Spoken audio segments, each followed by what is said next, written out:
Is the Quran historically reliable? This episode is based on Dr. Rafat Amari's book, Quran and History. This is Daniel Amari from the Religion Research Institute. This episode is about the Midianites.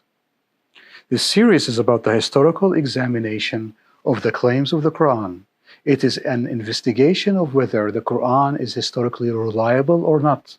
The Quran contains lots of claims, but only some of them have sufficient data that allow for historical investigation. The claims of the Quran about the Midianites is one of them. Now for the Quranic claims about the Midianites. So in Surah 11, verses 81 and 84 and 89, we read the following. They said, O Lot, we are the messengers of your Lord. And to Midian we sent their brother Shu'aib. He said, O my people, serve Allah.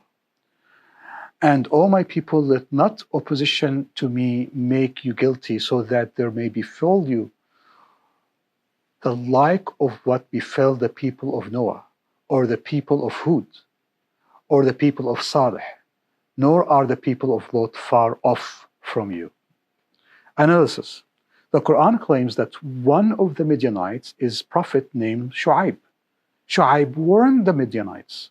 He reminded them with the destruction of the people of Noah, Ad and Thamud and Lot. The Quran previously taught that Ad was the second generation after Noah and Thamud was the third generation.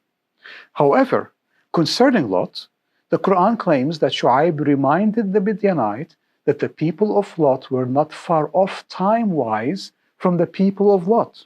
The context of these verses of the Quran is directly after the people of Lot. In other words, since the people of Lot were in the 20th century BC, the Midianites were either 20th or the 19th century BC. Most ancient tafsirs state the same. Now we read from Surah 11, 94 and 95. And when our decree came to pass, we delivered Shu'aib and those who believed with him by mercy from us, and the cry overtook those who were unjust, so they became motionless bodies in their abodes, as though they had never dwelt in them. Now surely Midian became utterly extinct, as was Thamud. Analysis. The destruction of the Midianite was during the lifetime of Shu'aib. Then the destruction that happened is about 19th century, maybe 20th century, according to the Quran. The destruction was utterly complete. Midian became utterly extinct, as did Thamud.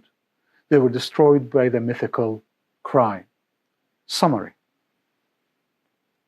The Quran claims that the Midianites and their prophet Shu'aib lived shortly after the people of Lot, and they were destroyed in the lifetime of Shu'aib. Then the Quran places the timing of their destruction around 19th century BC. The Quran claims that the Midianites were utterly destroyed and became extinct at 19th century BC.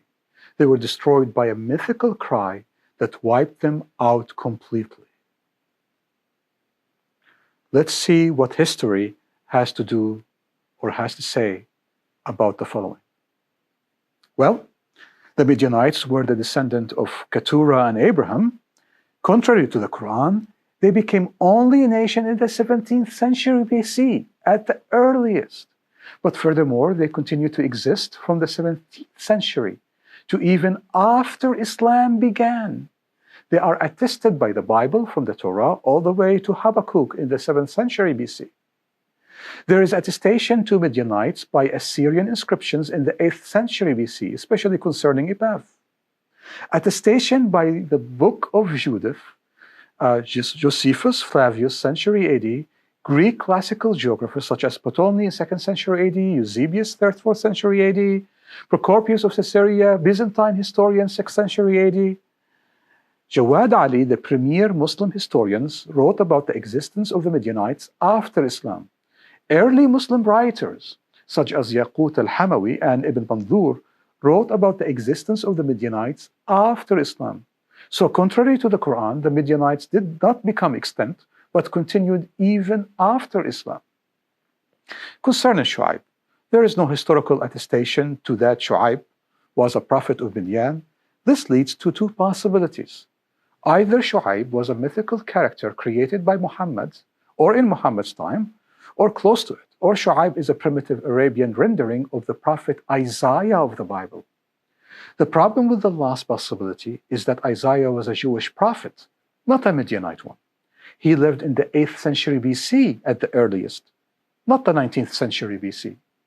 Furthermore, Moses, 15th century BC, lived for some time with the Midianites.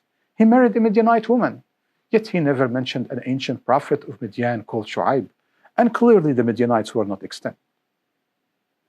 Let's talk about the sources of the Quran. Where did the Quran get these ideas and myths from? Muhammad took multiple sources to construct the account of the Quran. He heard the name Midian, then he associated them with the time of Lot, 20th, 19th century BC. Then he assigned them a prophet Isaiah, Shu'aib, of the 8th century BC, and then utilized a Zoroastrianistic myth of the destruction of the nation by a cry by a god or an angel. When we compare this episode with the previous two about Ad and Thamud, we begin to establish a pattern about the Quran, a pattern about its claims and its sources. We notice that the claim of the Quran about the Midianites are of the same pattern of Ad and Thamud. First, the Quran picks a random name of a tribe or nation, assigns them the wrong location. Second, the Quran assigns that nation a random date that is contrary to history. Third, the Quran picks a name of a person and assigns that person as a prophet to that nation, even though that man is separated from that nation by thousands of years. Fourth, that prophet warns that nation and reminds them the destruction of other nations. Fifth, the nation is utterly destroyed by a mythical cry. Six, the sources of the Quran are Arabian, pagan, Zoroastrian myths which Muhammad heard from his contemporaries and from poets who lived before him. This suggests that the Quran reflects that 6th, 7th century AD primitive Arabian mentality in dealing with history. The author of the Quran confuses myth with facts. Furthermore, ignorance of both geography and historical chronology is on display. This is Daniel Amari from the Religion Research Institute.